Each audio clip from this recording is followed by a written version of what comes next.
All right, welcome to the Non Stuffy Attorneys Podcast. Today I'm joined with Jay Ruane. Jay is a Connecticut-based criminal defense attorney.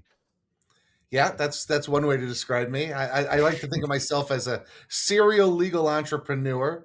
I'm in my fourth or fifth iteration of who I am, but back at my core, it's all criminal defense, and that's my tribe. Those are my people, and I really don't like many other lawyers other than criminal defense lawyers. How'd you get into criminal defense?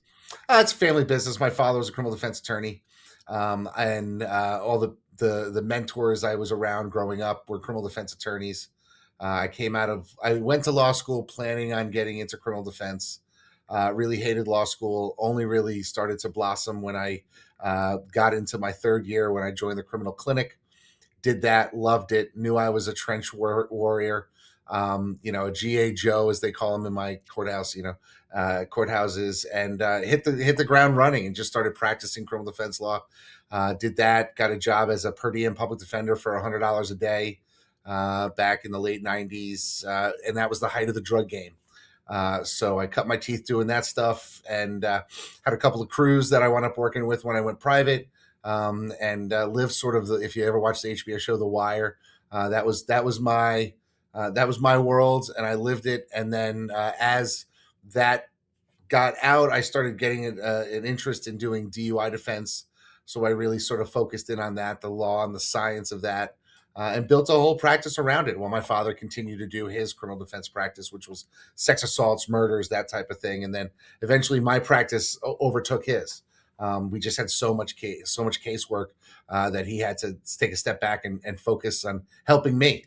And we've now grown to, 40 employees, 44 employees. We're hiring 3 more this week. So it's been fun, but I try to be non-stuffy. I try to be approachable. And I don't try to be anything that I'm not. That's really the biggest thing for me is being true to who I am. That's why I don't do PI. I have no passion for it. Don't do divorce. I have no passion for it. I am a criminal defense lawyer, tried and true.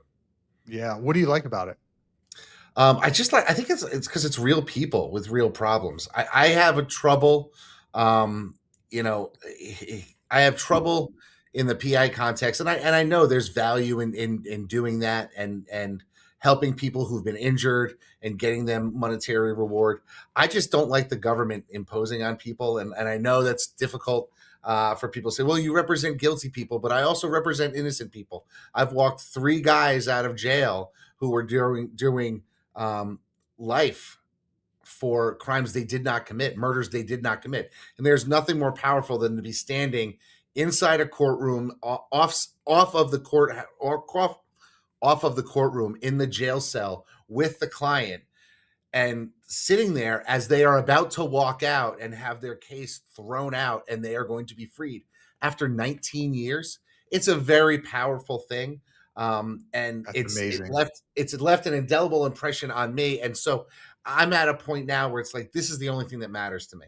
I want to fight the man and make sure that they are doing everything to do, because quite frankly, in my last few trials, picking juries, I'll ask the question of potential jurors, have you ever heard the expression, it's better that 1,000 guilty people go free as long as one innocent person doesn't get convicted? And it's scary. I'm starting to get answers from people saying, no, I'm okay if an innocent person goes to jail, as long as we put more guilty people in jail. And that's way different from the world I grew up in. And I'm scared for our future if that is what people are willing to accept. Yeah, that's an interesting question. So you've noticed like a shift in answers from jurors? Major shift. People are willing to accept the government at face value. They're willing to if the police say it happened, it must have happened. They're not taking a critical eye to things. And for me and my perspective, that is a slippery slope where all of a sudden people get convicted and they wind up going to jail. And nobody wants to see an innocent person in jail. I'm willing to let a few guilty people out if that's what it takes to make sure that the innocent people don't go in, because that's the thing that scares the hell out of me. Oh my God. Someone going to jail for something they did not do. And in my firm, we've handled over 120 post-conviction cases, and we've gotten over 10 convictions. I think we're up to like 14 now, convictions overturned. So percentage wise, like 10, 11% of the cases that we've worked on in post conviction have resulted in exonerations, not necessarily murder and life sentences, but some, 10, 15-year sentences. And that's frightening. 10% Yeah. of a randomly assigned caseload that we got as, volunteering to do this work with the state. That's scary, and people should be rightfully afraid, that, and I don't think of myself as defending the criminals. I think of myself as quality control for police and prosecutors. My job is to make sure they do their job correctly. If they don't, I'm going to hold them to accountable. Yeah. Yeah, man, that's nightmare shit. Yeah. Right? Worry, going to jail for something that you didn't do. You absolutely did not do. Oh my God. What a nightmare that would be. Yeah. Yeah. Yeah. I think about it almost every day. Almost every, Yeah, because I it's bet. very easy for the police officers to pull you over, lock you up, and all of a sudden things. I mean, today, literally today, the day we're filming this, a decision came out of a federal court in Connecticut that said that our director of forensics back in the 70s, 80s, and 90s falsified documents in connection with a conviction for two guys who were exonerated after 30 years. They were convicted of a brutal murder, and they were exonerated after doing 30 years in jail. And today, the federal judge found that the head of forensics, who's famous, was in the O.J. Simpson case, like famous, supposedly beyond reproach. They held him personally responsible for falsifying evidence in that case. And testifying to something, and like, that's frightening to give somebody that much power to basically bury these two guys. Luckily, they got out. One has already died. He got out right out, and he died right after he got out. But still, that's 30 years in prison. Yeah, 30 It's years in I prison. mean, oh my God, it's crazy. Yeah. So what happens with this? What happens with this guy now? So now, I mean, he's out, and he's suing the state, and will probably eventually get a couple $1 million for his time. But we represented a young man, Mr. Jackson, who was convicted. And the crazy thing about it is he got convicted of a murder he did not participate in. At his sentencing, he's able to give a sentence, and he said, "Y'all got the wrong guy. I did not do this." And the judge hammered him for that. You are unrepentant. What you're doing is wrong. You deserve everything that I'm going to give you. I'm going to throw the book at you. And and the interesting thing is that judge is still alive today. That judge has not apologized to Mr. Jackson for basically holding him accountable for something he didn't do. And now that judge is the inspector general of the state of Connecticut, who is allowed to determine whether or not, if police are involved in a shooting, whether or not it's good or bad. And I think he owes my client an apology, but he'll never get it. So hopefully his lawsuit against the state will hit it hard enough that at least Marquise could live, well. But imagine losing age from 19 to 38. All those years just gone. It's it bothers me. It doesn't bother enough people, I think. And you become institutionalized a bit. You live in absolutely. Absolutely. I mean, think about it. For Marquise, he went to jail, and then cell phones came out. He went to jail like before people use cell phones, before they use smartphones, any of that stuff. The amount of change in our society from when he went in to when he got out of jail. The crazy thing about it is that, I mean, it was like he was stepping out into an alien planet. And so he had to relearn everything. And it's difficult to do that when you can't apply for a job if you don't have an email, but you've never used email. Like, all of those things are crazy. So that's the world that we're living in now. Jesus. Not really where you thought this conversation was going to go, was it? I love where it's going. Yeah. What do you do to prevent stuff like this from happening? Well, I think you need to fund public defense. I think that's one of the things that you need to do. And I think there needs to be a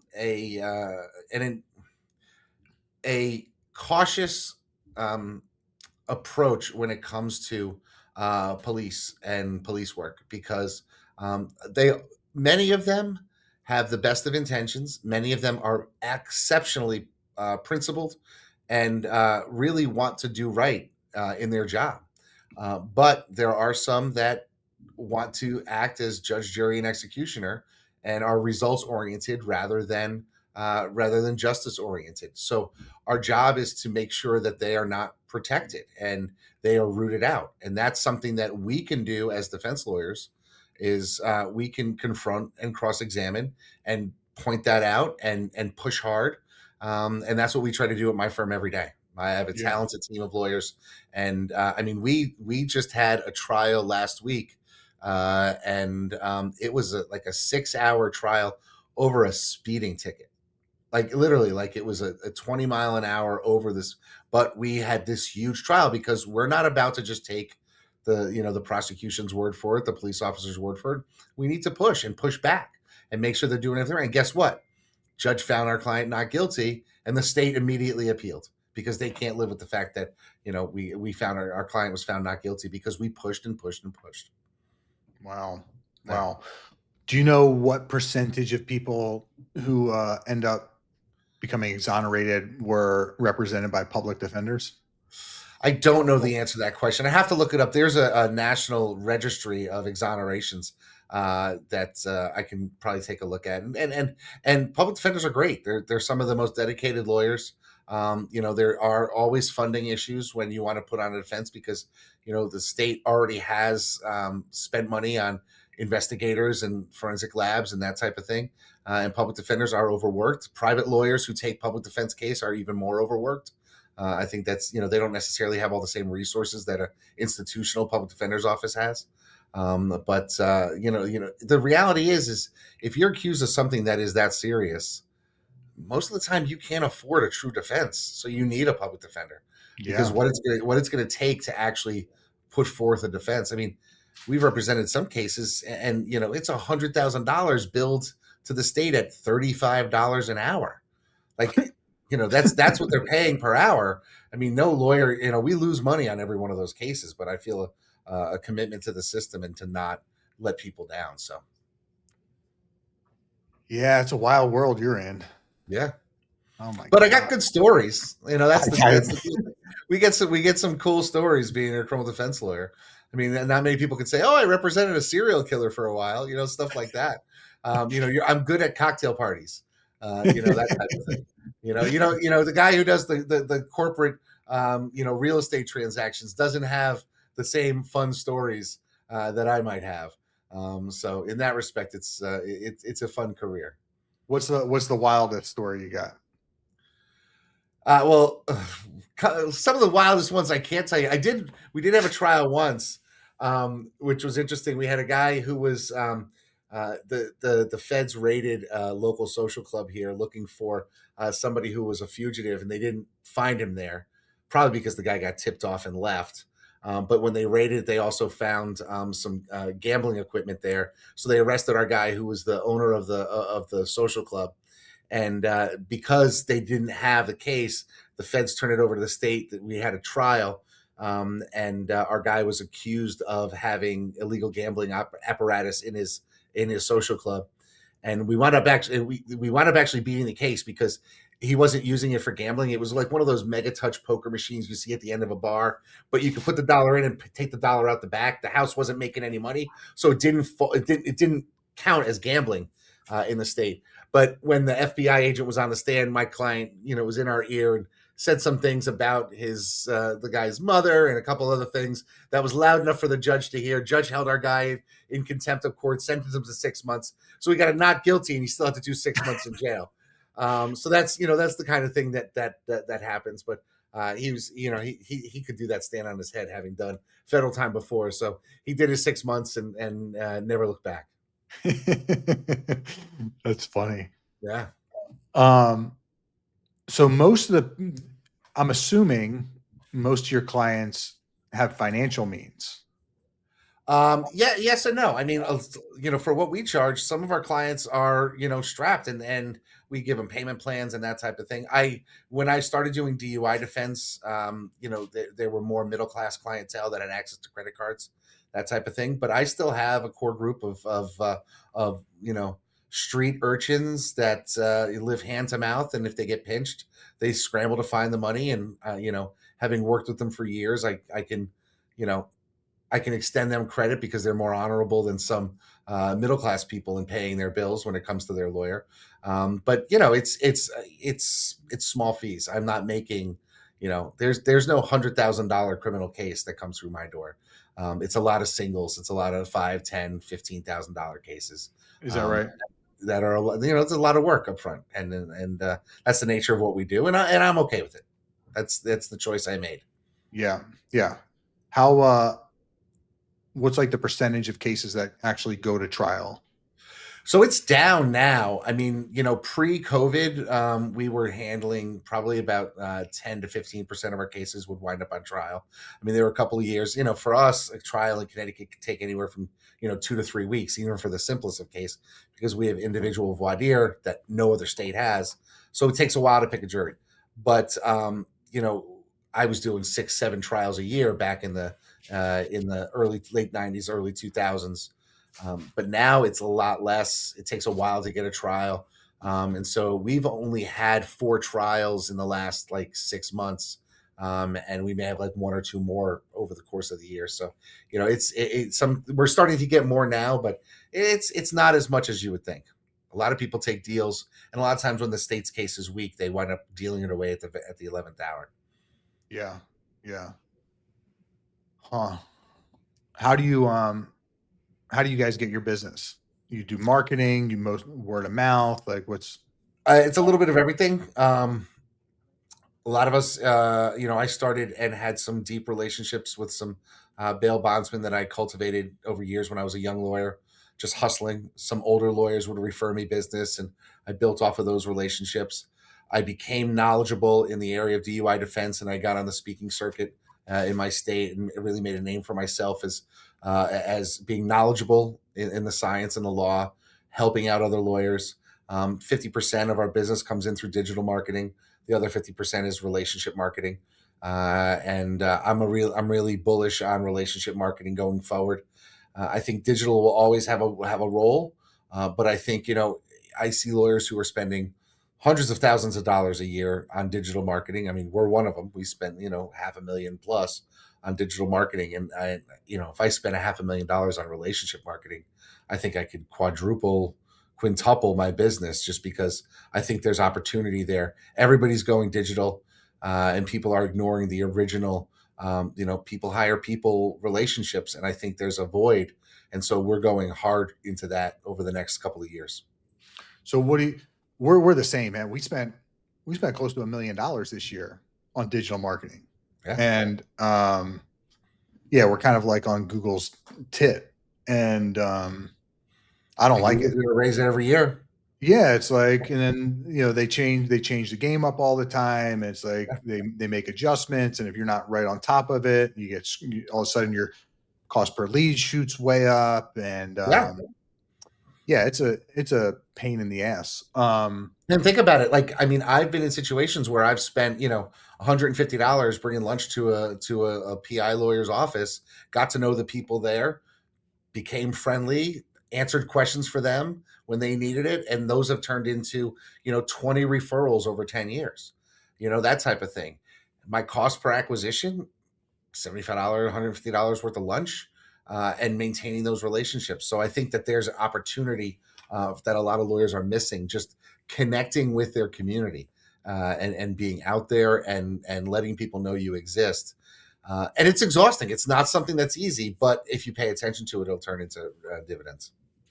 Yeah. So that was part of our, our 2026 goals. Cause we started our law firm. My wife's the managing attorney. We had just moved to Florida in July of 2019, started the firm May of 2020. We hardly knew anyone here. Right. And the whole plan was for her to network. She's beautiful, super personable, all that stuff. We start May of 2020. Everything shut down, right? Yeah. There's no networking going on. Right. So it was all right, we just got to digitally market. Right. And that's been what has transpired throughout the last, 5.5 years. And we've kept ourselves so busy that we haven't had to do networking, right? But our marketing spend is so high that it's like, hold on, we need to handle this, Right. So now, like, our part of our 2026 plan is, to do more networking, get more relationships. What would be your advice for us on doing how to do that? This is wild because I booked this without ever planning on saying this, but I just wrote a book that's available on Amazon as of last week, Analog Marketing in a Digital World. No I'm gonna shit. send you a copy when you get off this. And basically, I took all of the lessons I've learned about connecting with people and put it in this book. And I think a lot of people can, in our industry can benefit from reading something like this because you don't have to do it digitally. You certainly can, and there's nothing wrong with doing digital. But at the end of the day, people want people they can talk to and trust. And I think one of the first things you need to do is realize is that you don't need to have 100,000 people that are referring you business if you pick the right people. I say, look, all you need is 50. If you can create 50 people as a jumping off point, maybe it's 30 lawyers and it's 10 former clients and 10 complementary complementary industries. Like for me, like I'd have in that 10 of complementary industries, therapists and bail bondsmen and that type of thing. 10 former clients, people who can testify to who you are. And quite frankly, in my business, people who get arrested tend to hang out with people who get arrested. So, you got a word on the street type of thing. And then you find 30 lawyers. Maybe it's a divorce lawyer who has a client who gets in trouble but can't spend a day in court doing an arraignment, or someone who's a PI lawyer who has their hooks into a particular community that also has things. Or maybe you get a local community leader who knows people who need pardons and expungements and can introduce you to that type of thing. Identify your 50 people, navigate them, and actually nurture those relationships. Let them know that you're looking for work. That can turn into a ton of business. But you need to be constructive and you need to be intentional about it. You can't just say, well, I hope people come to me. Like, you need to put in the effort to reach out, talk to them, connect with them, offer to help them in ways that you can, that maybe they need help that they don't even know. That type of thing. So that's the truth is, find your 50 and work those people. And if you have a core of 50, you might tease it up, you might lose one, but you can use that as a jumping off point to really actually get introductions, get into the rooms where you want to be in, and develop those clients. Yeah, that makes sense. What do you do to nurture them? Just kind of staying in touch, or? Yeah, I think it's a lot of staying in touch. It's getting to know them as a person, right? Like, I mean, the reality is, okay, who's your football team? Do you have a football team that you like? Eagles. Okay, so you're an Eagles fan. My condolences. I'm a Jets fan, so don't, right? But like a perfect example, right? Like, I know you're an Eagles fan, so that now goes into my knowledge base about you. Eagles happen to be coming through Florida, you might like it. Or I'm at a charity event and there's a football that's signed by Saquon Barkley. I might pick that up and ship it to you and say, hey, saw this, thought about you, here you go. And that's one thing that I can do. And I don't need, like, Bill Colarulo, right? Good, great PI lawyer, transitioned into being a radio personality all about Philly sports. Would love to make that introduction to you so you can have him talk to you about Philly sports one day. Those types of things to drive that relationship deeper. And it's paying attention. Yeah. It's paying attention to things. And that's where I want people to take away is that, you can get to know people and, are you interested in what kind of books do you like to read? Are you reading anything now that's really interesting? That type of thing. It's fascinating. I spoke to a conference in Dallas end of last year, like in the fall of last year. And I happened to be very lucky to wind up sitting next to Dr. Cornel West on my flight from Dallas back to New York. And I was, blown away. I've read all of his books, that type of thing. And the first thing he said to me is, young man, what are you reading right now that's interesting you? So we started talking about a few things. I talked about a couple of books that I had. I was deep into a biography of the Marquis de Lafayette, and we were talking about that for a while. And then he said, "Oh, you should check out this book." So I checked out the book that he referenced on our flight home. I read it. I sent him a note card, never expecting a response. Sure enough, I get a response from him. Great hearing from you, brother. I'm glad you liked that book. Here's 2 more you should try. You know, we had a connection, and I'm trying to to continue it. That's the fascinating thing, is that people want to share themselves and who they are with you. Let them, and then use that to drive the relationship deeper. Yeah. I think being interested is super, super key. Listening and being interested. People love to talk about themselves, like to talk about their ideas. You just ask them about it, right? Be interested. Find that. Did you send him you sent a note card through the mail? Yeah, through the mail.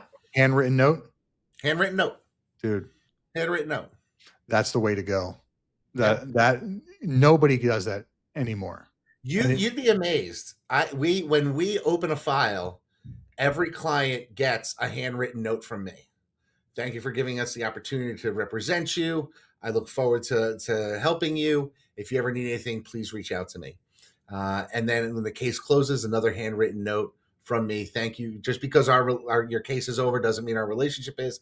Please reach out with any questions. We'll be here for you, that type of thing. We get more comments about those handwritten notes at the beginning and at the end than anything else. Because who gets mail anymore unless it's a bill? Yep. Nobody. So we do that, and it sets us apart. Yeah, it really does. It's that personal touch. And email doesn't do that. No, not at all. No. They'll save the card. They'll put it on their fridge, We send birthday cards out. You know how many clients have told us, "You're the only person that wished me a happy birthday this year? My parents are gone. I was an only child. Your card was the only card I got." That's moving.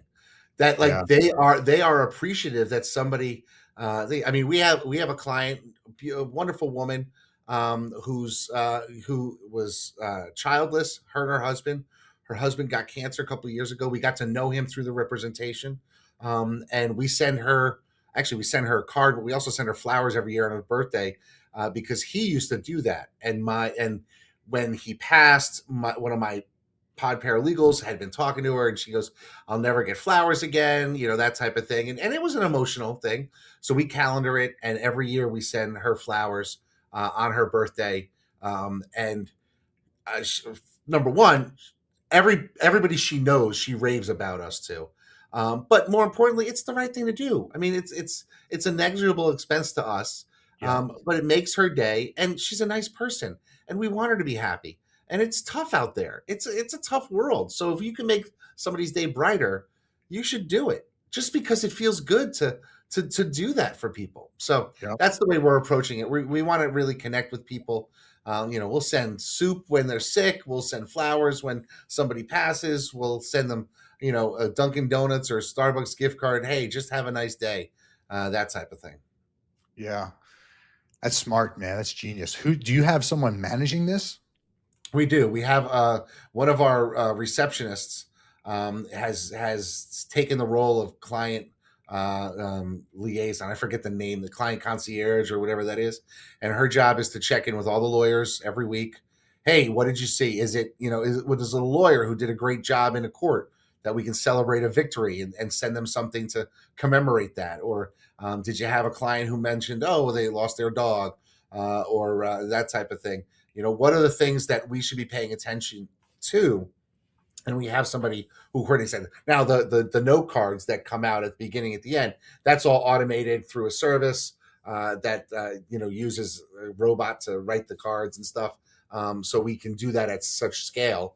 2,500 cards going out annually would be difficult for one person to have to. That'd be their full-time job, probably. Does it look like your handwriting on it and everything? Yeah, it's a company called Handwritten. And it's fantastic. We tapped into their API and we send those cards out at a massive scale. But we have somebody who's paying attention and nurturing those relationships because it's important. People connect with people. It's super important. Yeah, man, you got my wheels turning on this. We grossly neglected this. Grossly. Like, I remember, I mean, we're so busy. But that's the thing. That's the thing. We're all busy, and I get it, and it's tough, and that's why digital is so much easier. In that Right. digital, you can swipe a credit card and it can get done, and you don't have to think about it. Analog marketing, it's offline. It's hand-to-hand combat. It's meeting people, being in the rooms, and that type of thing. But what you need to realize is that you don't have to do all analog marketing. It can be a combination with digital, and you have to find the stuff that you enjoy. Like for me, I love doing stuff like this. I love getting in front of an audience and teaching them something new that, like, I see their eyes light up.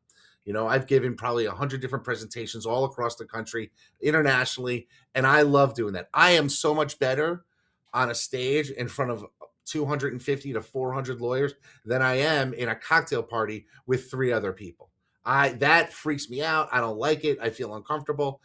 So I don't put myself in rooms where it's 10 or 15 people and I have to make small talk. I hate that. I'll avoid that. But you give me an opportunity to get on a stage and teach somebody something, I love that. So I'm looking for those opportunities. And that's what you have to do. You have to know yourself enough to know what opportunities fit you the best. Some people love getting up and going to those breakfast, Chamber of Commerce meetings. No way, man. I like sleep. I stay up late. My forebears were the people keeping everybody else safe from the wolves in the middle of the night because we stay up late, right? That's who I am. I'm not going to go to a networking breakfast at 7 a.m. You like, it just ain't happening. So I'm not even going to try. Like, I know myself. I'm not going to be fake about it. And that's the thing. You can find something that works for what matters to you and fits in your wheelhouse. I mean, the most important thing you should take away is there's a million ways to do business. I mean, think about it. AOL, the reason why AOL started out gangbusters in direct mail is because the people that they hired to do their marketing came from a direct mail background. And so they knew that, and they knew they could make it work. Groupon was a freaking email list. Like, that's how they did their thing. They created an email list and they turned it into a business. Like, there's a million ways to do it. Find the ways that work for you, who you are, your personality, what you like to do, and then blow those out of the water. That's the way. Yeah. I'm gonna have to get with my wife on that. See what she likes, dislikes, really, because the breakfasts. She's like, it'll never happen. She's like, I will never do that. Right. Ever. Right. She gets she comes to the office at 10 o'clock. She starts her day at 10. Yeah. It's like, I'm the same way. I stroll in between 11 and 12 every day. I come in, I check my mail, and I go out to lunch with my father. That's basically my routine, but it works for me. Right. Yep. That's who I am. Like, I just found something this week. We found a local restaurant that does, that TV show Chopped, where they give them a basket of random food. The chefs have to battle it out for who makes the best dish. All right. So there's a show on the Food Network. My kids watch it all the time. Basically, they take 3 chefs, they give them a basket full of food. And it's always got some weird ingredient that they have to figure out how to use, some fruit no one's ever heard of, or like Cheetos or something. I found a local restaurant that will actually do those Chopped type challenges. And I could bring 30 people to it, and they'll do the whole thing live for us. So I'm going to rent that out for a night because I think that'd be cool for myself. Find the clients or the referral partners that would love to do something like that. We're going to make a night out of it. I can get down with that, right? I'm not going to go at 7 a.m. and meet a bunch of people in a diner for coffee. Yeah, it ain't going to happen. Do you have someone booking events for you? That's what I'm doing myself because I enjoy that stuff, and I want to make it work, and I'm the one who's looking for the creative thing. I know my core audience that I need to find things to connect with them about. So that's what I'm spending my time. I really probably only work about 3 hours a week in my firm, 2 meetings that I have to take. Other than that, I'm kind of free to kind of do whatever I want. So I'll find passion projects like this, and I'll be the one to make it happen. Yeah. So you got 40 some employees, huh? Yep. Wow. I'll be honest, I don't know the head count. I know it's 40 something, and I know we're hiring more. I could name them all, if you gave me 5 minutes, because I do interact with him. I see him on Slack and all that stuff, but I don't know the number. Yeah, we have like 25 in our firm. We're starting to put a lot of attention on the revenue by employee number, you know. Yeah, see, one of the challenges I have in my industry is we're very lawyer dependent. I can't just hire another paralegal because lawyers got to be the ones to go to court. So right now, the way we have it set up, like we have one paralegal for every 3 lawyers because I need more lawyers out there doing stuff. And the lawyers are the ones that are turning stuff. So I can't just hire more paralegals and have them, grinding work. I actually need bodies in a courthouse. So we're top heavy with lawyers. And we have 12 lawyers in a 44 person firm. To find a PI firm with 12 lawyers, it'd probably be a 200 person firm with 12 lawyers. Yeah, we're the opposite. We have 3 attorneys. Yeah. And we're super paralegal. Every paralegal has their own legal assistant. And yeah. Are the attorneys bringing in their own business? None. But Yeah, I hire purposefully people who kind of can't generate business or have no propensity to it, because I don't want them generating business and then leaving. I want them to be fat and happy and be lawyers that want to grind work and battle and fight. And so that's who I need on my team. And so that's what I look for, and that's who I recruit. I recruit people who want to go to battle with the state every day. I can generate enough work between my digital as well as my analog marketing. I'm able to bring in plenty of business. And now, would I like them to generate business? Absolutely. A couple of them will generate 1 or 2 cases a year, mainly because they're being seen in a courthouse and somebody approaches them, but they're not generating actual business on their own. The only one who does, other than myself, is my partner, who understands the nature of what it is, and she's our COO, and so she also has the time to network and do the things that are necessary to generate referrals. Yeah, most attorneys don't even want to do it. Right. And so they went to law school to do legal work. That's right. They didn't go there to be salespeople and to do all that fun stuff. Do you guys use non-attorney salespeople? Yes. In fact, I use exclusively non-attorney salespeople.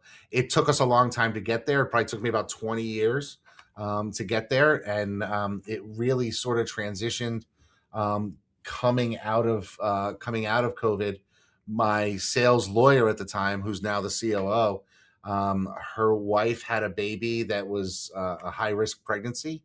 And so after the baby was born, she could not leave and go to court. So she focused entirely on the sales side for me. And then I said, look, I want to exit being the COO. I just want to be the CEO. I need someone who can run the business.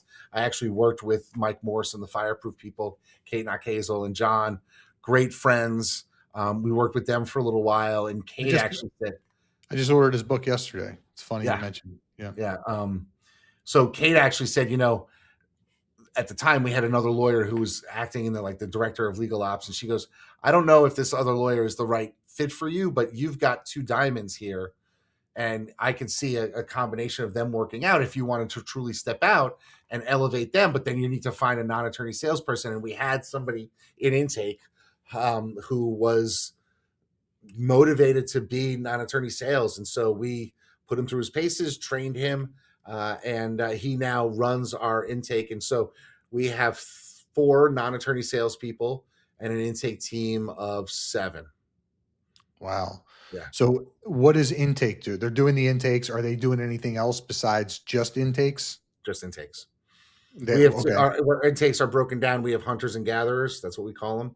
It used to be offense, defense, but we went with the hunters and gatherers. So what happens, call comes in, it gets assigned to a gatherer. They get all the information. They start pre-selling the firm using the scripts that we give them, and they're trained on. We have a whole Google Classroom of intake training that they have to go through when they join us. Then each gatherer is assigned to a hunter.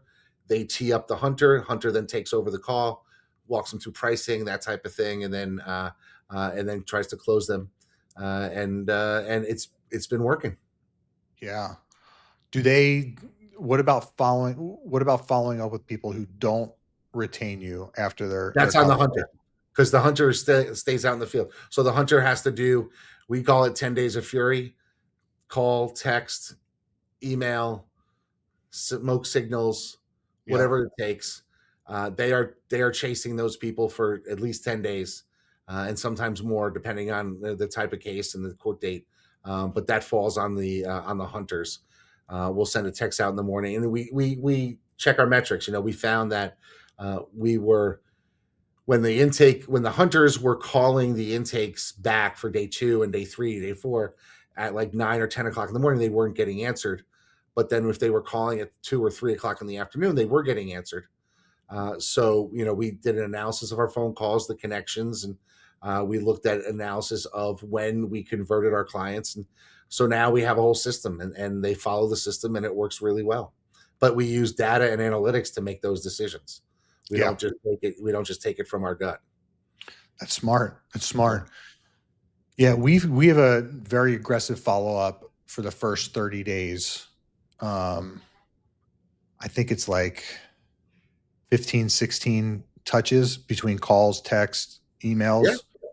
And then have to do that. I don't know about you. I don't know about your clientele, but let me tell you about my clientele, right? I call it whack-a-mole. Somebody who gets arrested is probably dealing not only with the arrest, but they've got maybe some mental health, maybe some substance abuse issues.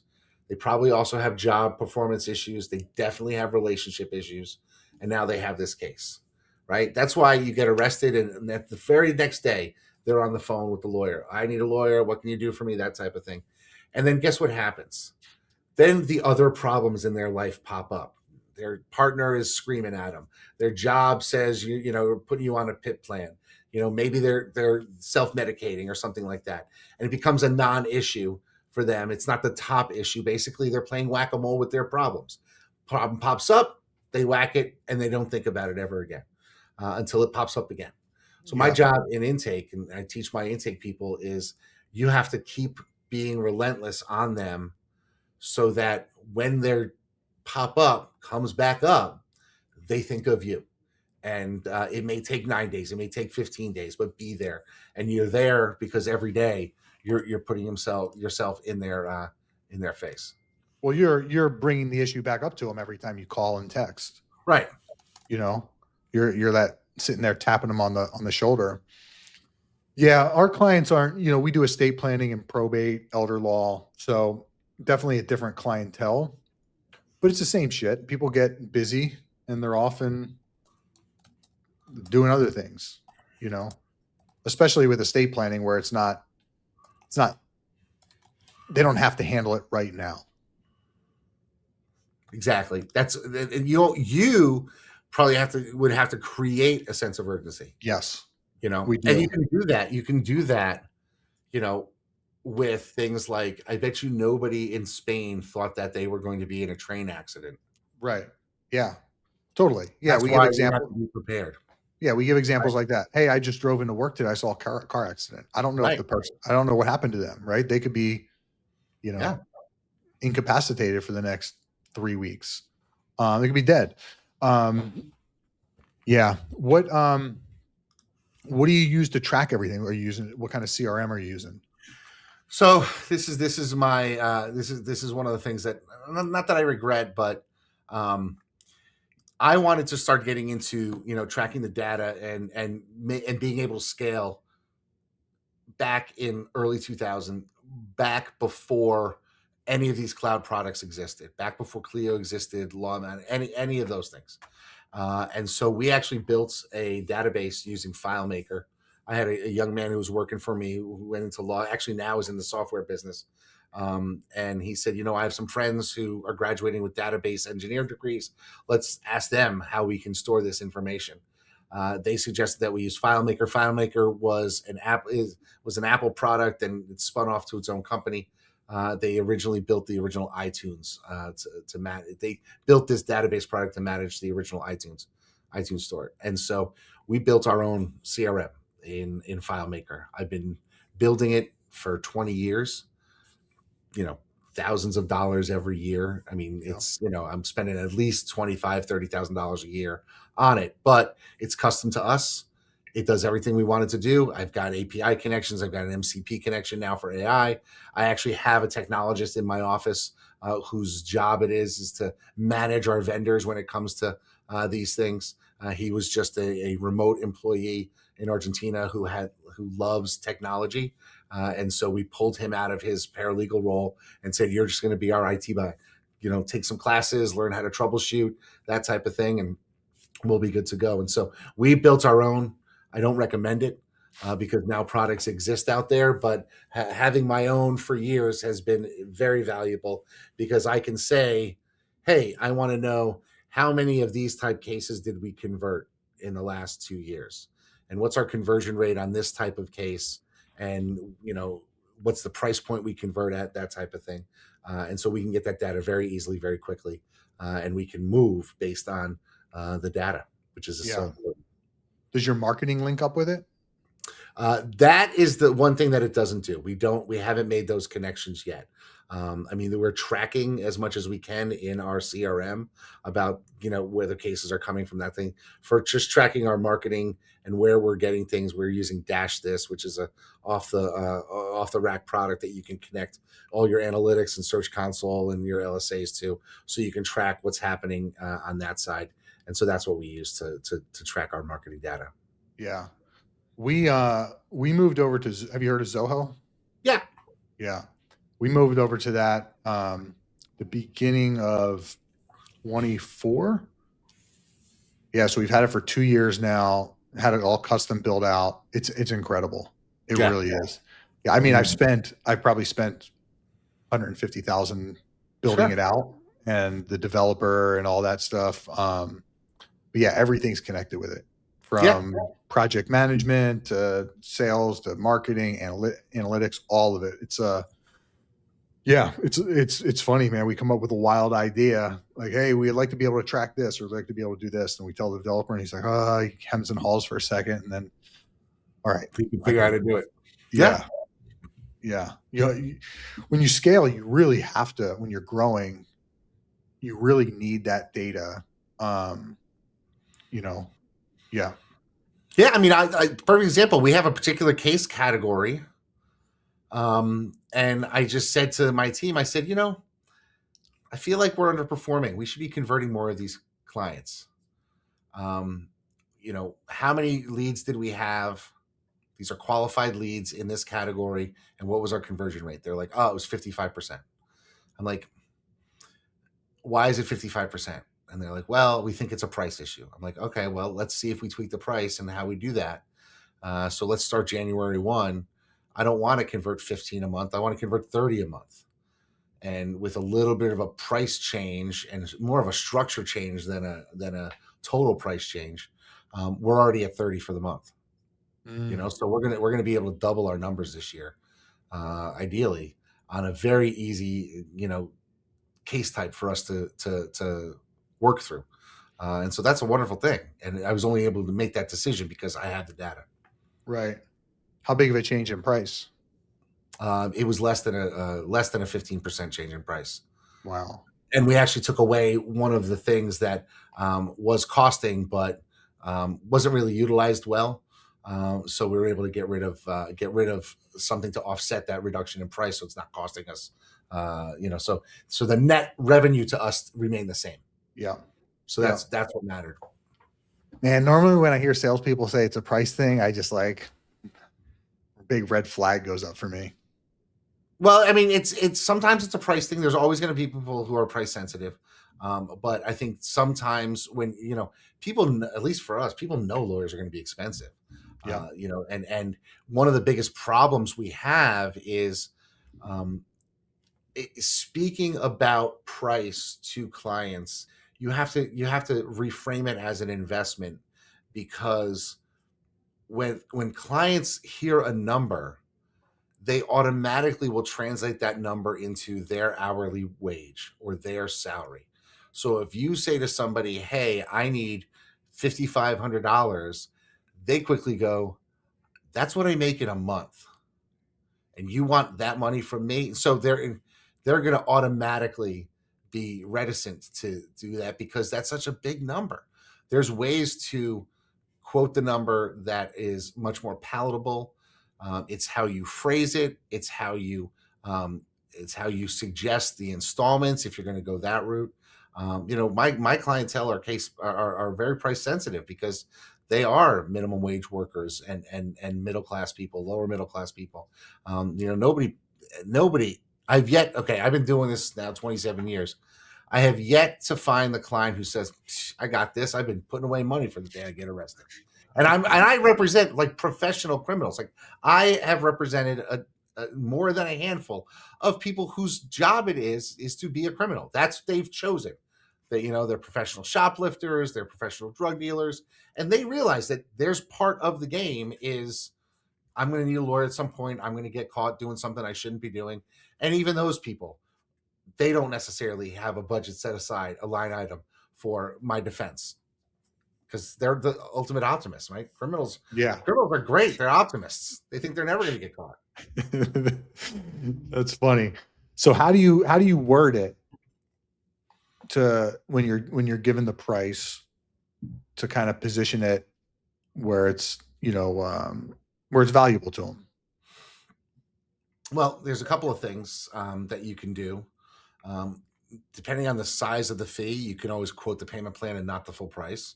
Yeah. So, instead of it being $5,000, it's $2,000 down and $1,000 a month for 3 months. That automatically seems a lot more manageable than a $5,000 number. And there's some sales psychology that you can use in quoting a fee. You come to me and you say, hey, I got a DUI case and I know the fee is I know where the fee is going to land because of your priors and who you are and the courthouse and complicating factors and that type of thing. And you say to me, okay, Jay, what's the price? And either me or in my case, my non-lawyer salesperson will say, listen, Joe, I got to warn you, it's going to be expensive. And then they pause. And for you, right, you're thinking, what the hell is expensive? Is it 5,000? Is it 10,000? Is it 15,000?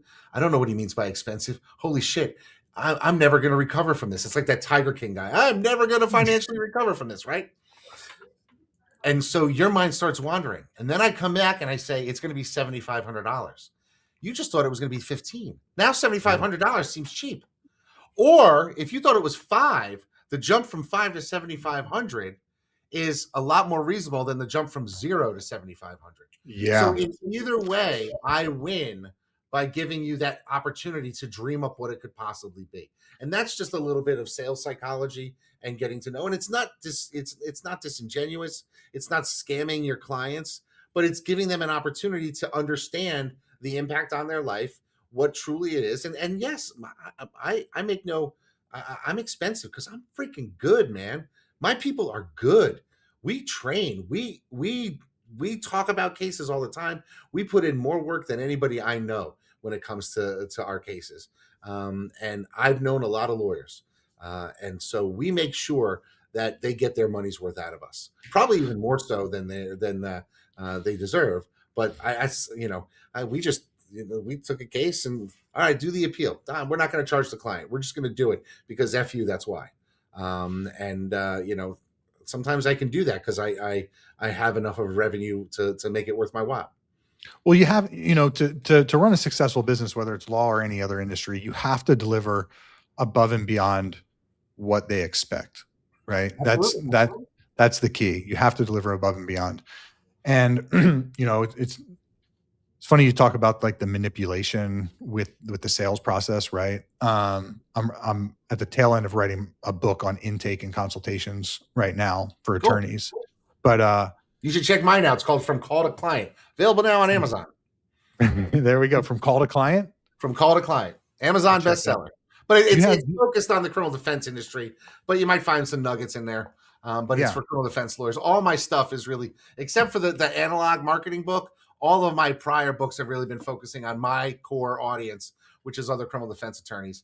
But the analog marketing book that's available is really for everybody. Nice. Are any of them on audio? They're all on audio. You can get them all on audiobook. Yeah. Killer. Perfect. That's the best for me driving around. When I'm driving around, it's like, be productive. Right. Yeah, exactly. But with sales, it has such a bad reputation in general, right? The manipulation, the used car salespeople, the door to door, not all that shit. Um, but and we really hammer this home with our guys, it's like we deliver, you go, look, we got 280 5-star Google reviews and we've gotten that in 5 years, right? That's really good. We deliver exceptional service. So when you have a prospect who's balking, right, at the price, or they're indecisive, or that you're going to get this objection, right? So to tailor your sales pitch to this person needs your services. They need your help, right? And they have their own mental blocks that stops them, whether it's they're innately indecisive or they worry about money or whatever. The fact of the matter is they need your help, right? Just like if they had a broken leg, they need to go to the doctor and get it handled, right? So a good salesperson helps the person to overcome their own stuff so that they can get the help that they need. Absolutely.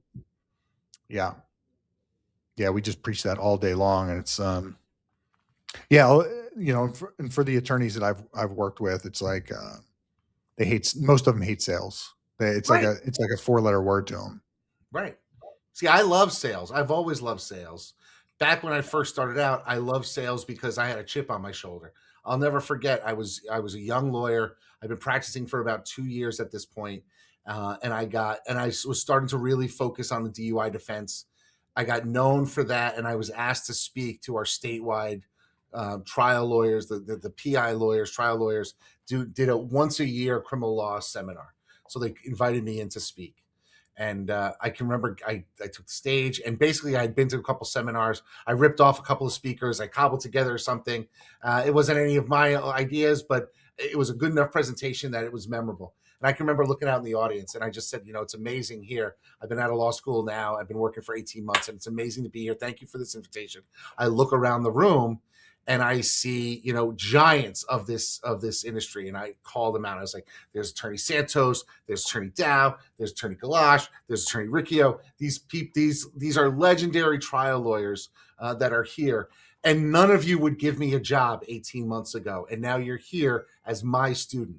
And the whole place erupted in laughter and that type of thing. But that's, that was the thing, right? Like, I needed to get that chip off my shoulder. But I love sales early on because I'm taking business out of these idiots who wouldn't give me a job. Yeah. And so I had a chip on my shoulder, and that's why I went hardcore into sales, because I wanted to close. And I knew I was going to do a good job, get good results. But I had a bit of chip on my shoulder. Find what your chip is, right? And lean into that. You still feel that? Yeah. I love stealing business away from other law firms. Yeah. Because I know our product is better. I know the service is better. I know how crappy most lawyers are when it comes to service. And I know we're going to give exceptions. Now, I can't satisfy every client. There's a lot of clients who come in, they want an apology from the police officer. That ain't going to happen. It's never happened. I've had people exonerated that didn't get the apology. I still love that. I love this. Every now and then I'll jump on a sales call just to show the kids how it's done. I love it. I love sales. Love it. Absolutely.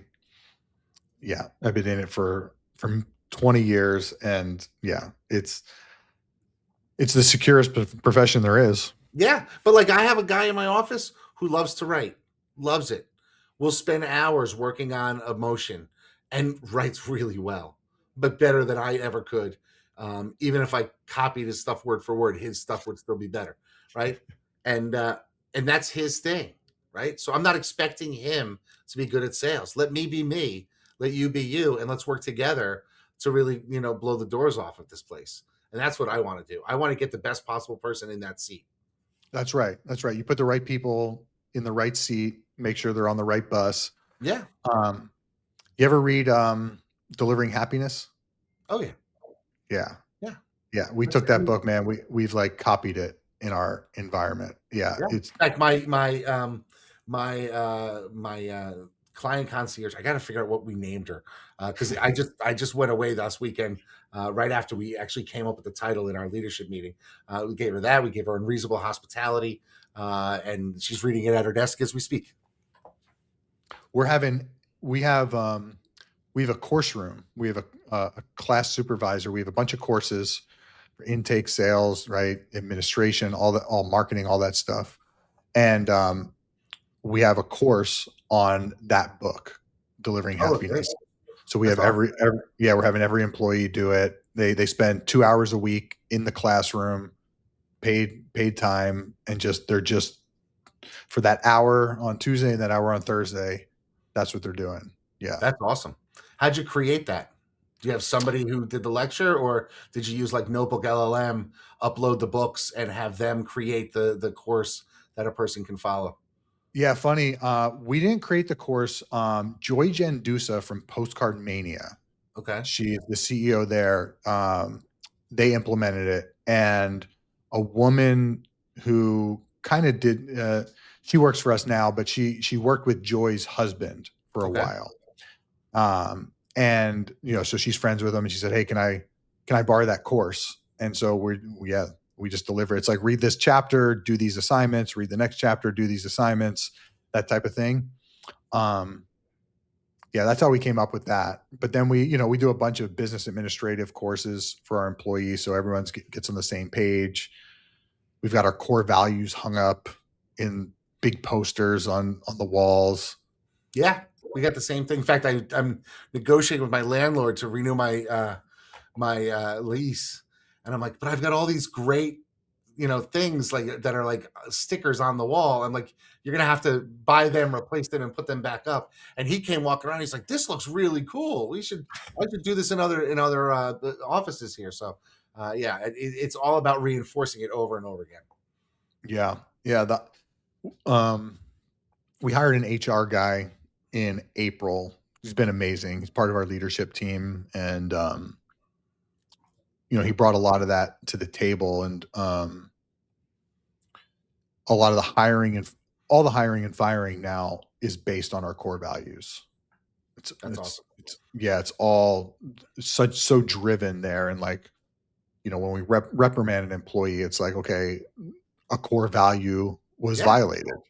Yeah. I'm bringing in all my pod leaders from all over the world this July, end of just July, and we're going to redo our core values. And I'm going to have that. I'm actually going to step out and have them create them. And we may keep some of them. We may tweak others. But I want them to have ownership of it, so that when they are disciplining their employees on their team, they can say, no, we all agreed these are the things. It's not Jay dictating what the core values are anymore. It's our firm is building them together. And so that's my plan and we actually brought in Best Era Consulting. They're going to be running that for us so that we can really all get on the same page. I love that. Yeah. I love that. I'll bet you they don't change much of what you already have. I don't think they're going to. We may reword them. The core concept will stay the same, but we'll come up with a new acronym. They'll put their own. That's how they'll put their spin on it. Right, and I'm cool with that too. Totally. Yeah. Huh. I had a question I was going to ask you, but it slipped my mind. Totally off topic. DUIs. I'm always interested in this. How does someone get out of a DUI? Don't drink and drive. No, but I mean, it's a tough question because there's so many variables. The science on field sobriety tests is suspect. They were never truly peer reviewed. They get relied upon in court when they really shouldn't. They don't show the person's ability to drive. They never were meant to show the person's ability to drive a motor vehicle. So if someone blows a certain a blood alcohol level, is that like? Well, that's a chemical test. Chemical tests are fallible. They're not necessary. I mean, I had a test years ago where I had somebody who was accused of being under the influence. They had a blood test. Everyone's like, "Oh, it's a blood test. It's insurmountable." Turns out my client was on drugs for his rheumatoid arthritis, and it was a colorimetric test that the blood was subjected to. And one of the wavelengths that they were testing was a false positive based on the chemical composition of the rheumatoid arthritis drug. It had nothing to do with being under the influence of alcohol. And it actually said something about those drugs and those chemical combinations buried in the operator manual of the machine that they used. And I went out to Chicago, got certified in using those machines, and I read the manual, from front to back, 100-something pages, and I found this little footnote, right? And that was the thing on the case that turned and made a difference. So in the end, it's really about the amount of attention that you can put in. And I do represent guilty people who just need the best deal possible. Sometimes I get good deals because the state knows I'm willing to go the distance, and they don't want to necessarily battle with a bad police officer with a bad history or bad facts, bad witness. Sometimes my clients catch breaks. I'll take a break. That's the nature of the system. So I'm okay with it. Yeah. What do you do? Okay. So someone's out to dinner. They have a couple cocktails. They're not drunk, right? But they've had a couple cocktails. They're driving home. They get pulled over. What are the do's and don'ts? So the easiest way to think about it is, have you ever gotten a speeding ticket, Joe? Yep. Okay. You got a speeding ticket. You got pulled over, right? Did the cop get you out of the car? Nope. Right. The cop didn't get you out of the car because if the cop gets you out of the car, you are at risk of getting hurt. They are more at risk of you attacking them. They are more at risk of getting hurt. They are so police officers don't get you out of the car unless you are likely to be arrested for something. So what I tell people is, if you are asked to step out of the car, that is a clue for you to stop cooperating in terms of field sobriety tests or breath tests or anything of the same. What you need to do is at that point realize, I'm getting asked to step out of the car because I'm now a target. And so I should be very circumspect in what I say, what I answer, and that type of thing. And just say, here's my name, here's my address, here's my license, but I'm not going to give you where was I, what did I do, what was I drinking, any of that stuff. Clam up at that point, because if they get you out of the car, you're in their crosshairs. Yeah. So I had heard a while ago, maybe this is false information, right? If you refuse a field sobriety test or refuse a breathalyzer, you can get in. It's like, well, that state, I don't know where the listeners are from, but that happens. There are some states that have criminalized refusal. There are some states that have no refusal events where if you refuse, they'll go and get a police officer will go to a judge and get a warrant to strap you down and take your blood. That's happened a lot. That's state by state, right? In Connecticut, there's no adverse inference from you refusing it. I mean, the prosecutor say, hey, look, I know, your client knew he was drunk. That's why they refused, but they can't argue that to a jury. So in my state, that's a non-issue. But there are other places where refusing can open up a lot more doors to more invasive things. So you may not want to do that. That's sort of the whole, your mileage may vary. Check with somebody local about the right way to respond. But it's never a bad idea to be circumspect in what you say, and that means reduce it to the littlest possible.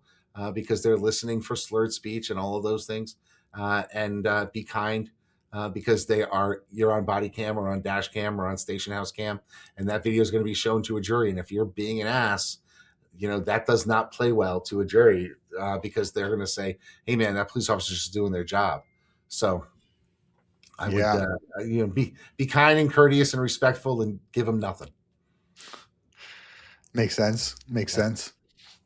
So what's your long-term plans? So I'm out in 7 years. My firm knows that. I do a State of the Union every December where we recap the year. 3 years ago, I announced that I only had 10 years left. This year, I announced that I've only got 7 years left. So my plan is to transition this firm to employee ownership. We're going to separate the support staff into a managed service organization that then the lawyers and their LLC will be able to hire so that they can split profit on the MSO side, and then the attorneys can split profit. And I will turn this over to them. I'll take a buyout, and they can pay me over a decade a modest amount for the IP and institutional knowledge, and I'll retain as a consultant, but I won't have to worry about making payroll every week. Yeah. That's interesting. So the employees will have their own LLC, huh? Their own company? Yeah. My plan is have all of my support staff, they'll have an LLC, and all the lawyers will have an LLC. The lawyer's LLC will hire the support staff's LLC to do the work for them. And so that way the employees, the staff, can have profit sharing, and they can earn more money based on their performance, that way. And it's a way that I think is fair to everybody, because I could turn it over to just the lawyers, but I have, support staff that have been with me for, at that point, it'll be 35 years. Why give it to a lawyer who's been with me for 5 when I have Krista, who will be with me for 5 years, 35 years. She's put in a lot of work. She deserves a piece of the pie. And I'll have plenty of money. I don't, I'm not worried about that. I taking care of my employees is important to me, and making sure that they continue to be successful, and they're not going to lose their job when I say I'm out, because this place will still keep going. Yeah, it's really interesting. It's an interesting way to do it. We have the same viewpoint that you do, as far as, right? Because we got 3 attorneys, and then the rest are non-attorneys. Right. We decided our goal is to get to 50 million in revenue a year. That's our goal. And when we get there, we'd like to sell it. And we figure, based off of the revenue by employee, that number, right? We're around 200,000 per employee right now. If we get it up closer to 500,000 per employee, then we're talking, several $100 million the firm is worth. If it's sitting at, 300,000, then we're probably looking, okay, the firm's probably worth 100 million. Right. So the more efficient that we are, the higher that number can be. So we put a big presentation to our staff a few weeks ago, where we told them this. Said, look, when we get to this point, we want to sell, but we're going to take 20 to 30% and distribute it amongst the employees. So we want everyone invested. I wish it could be a little more concrete, but you can't have non-attorneys own, right? Which sucks. That'll change, though. That'll change at some point in the next decade. Yeah, hopefully. Some of the states have changed, Yeah, so it gets them invested more. And look, sell the company for 200, 300 million. It's like breaking off 20% of that. It's like, come on. Not, right. Right. Yeah. All right. Well, Jay, it was great to meet you. It's great meeting you as well. This was fun. I'd love to do it again sometime. Absolutely. Absolutely. Love to stay in touch, and well done on all your success. I'm sure your employees are happy to have you, and I hope so. I hope so. Yeah, same. Right? Same. We do all kinds of shit to get them to like us. We're fair, but we expect a lot of them too. Right. You need to have those expectations. That's for damn sure. Sure. Yeah. But I hope anybody who's listening, got something out of this. I hate to, I don't want to take away from your life. I hope I added something to it. There's something in this that you're able to take from this and say, hey, I'm going to try that, or I'm going to look at it. That's who I am. You can always find me online. I'm pushing hard into LinkedIn right now, and I'm getting a lot of good comments on my posts. So we'll see how that goes. Nice. Yeah, I need to get back on LinkedIn. We're doing a little bit of stuff, but not enough. Plug your book again. What's it called? So the latest book is Analog Marketing in a Digital World. It's a blueprint for how attorneys can dominate their local marketing by being human, just connecting with other people. So Joe, I'll send you a copy of it. You can take a read and tell me what you think about it. But it's thick. It's a lot. It's 20 chapters with talking points and how to measure your offline advertising, and all the takeaways, all the things that you should be doing. So it's a roadmap. It makes life really simple. Just find the things that speak to you and rock and roll it.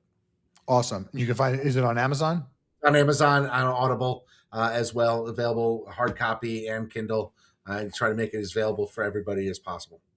Well, I'll be definitely waiting for your hard copy, but I'm gonna have my wife listen to the audio for sure. Oh, cool. Yeah. Sounds awesome, like Jay. Awesome, man. Nice meeting you, man. Take it easy. And thanks for everything. All right. All right. Bye.